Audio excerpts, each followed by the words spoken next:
My daughter was a jinx. The first word she ever spoke, as a toddler, was die. No one took it seriously at the time, but the very next day, her grandpa was hit by a truck and killed. When my daughter started kindergarten, her second sentence was, "The snow by the door is red." Her grandma went downstairs for a walk and was instantly killed by a flower pot falling from an upstairs window, staining the white snow crimson. My husband was distraught. He wanted to get rid of our daughter. My daughter then uttered her third sentence, "Daddy, watch out for cars." My husband was terrified, not daring to step out of the house, but he tripped on a toy car in the living room, suffered a brain hemorrhage, and died on the spot. I cried, begging my daughter to shut up, to stop cursing her own family, but her expression remained cold, devoid of any remorse. "Mommy, don't go near fire." I completely broke down. On Christmas Eve, I climbed onto the rooftop. I didn't want to burn to death, so I chose my own way to die. But as I jumped, someone below was setting off fireworks. The brilliant fireworks exploded, hitting me, and I plummeted to my death amidst the shocked screams of onlookers. My daughter stood on the rooftop, watching me, her face utterly expressionless. Even in death, I couldn't understand why the daughter I had cared for so meticulously would curse our entire family. When I opened my eyes again, I was back to the day my daughter first learned to speak. This time, I finally understood what was going on with my daughter's jinx. The moment I opened my eyes, I saw my 1-year-old daughter pointing at her grandpa and saying, "Die." At first, no one reacted. Grandpa was still affectionately teasing her. "What is my sweet little Lily saying? Call me Grandpa, and Grandpa will give you candy." But Lily's small face remained cold, and she repeated, "Die." A wave of fear and anger surged through me. I quickly clapped my hand over her mouth. "Don't say that word. How can you wish for Grandpa to die?" Lily struggled, muffled by my hand, and began to wail, her face turning red from holding her breath. My father-in-law, Arthur, quickly intervened. "She's just learning to talk, Sarah. Why are you getting so upset?"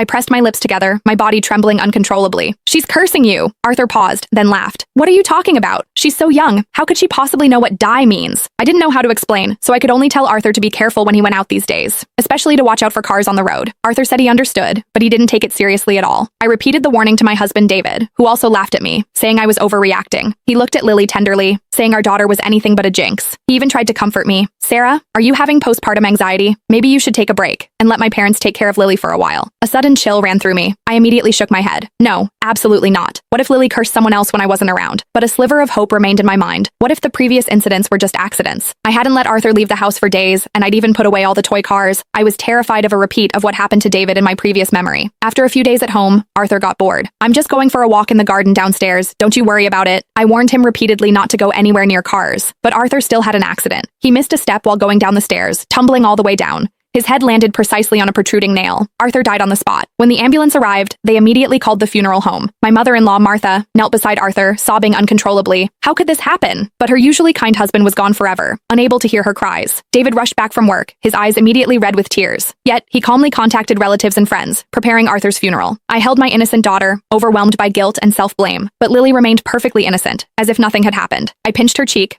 Click the link in my bio. Search for Sanjak. Free to read whole story. She cried even harder, distressed by my grip on her face.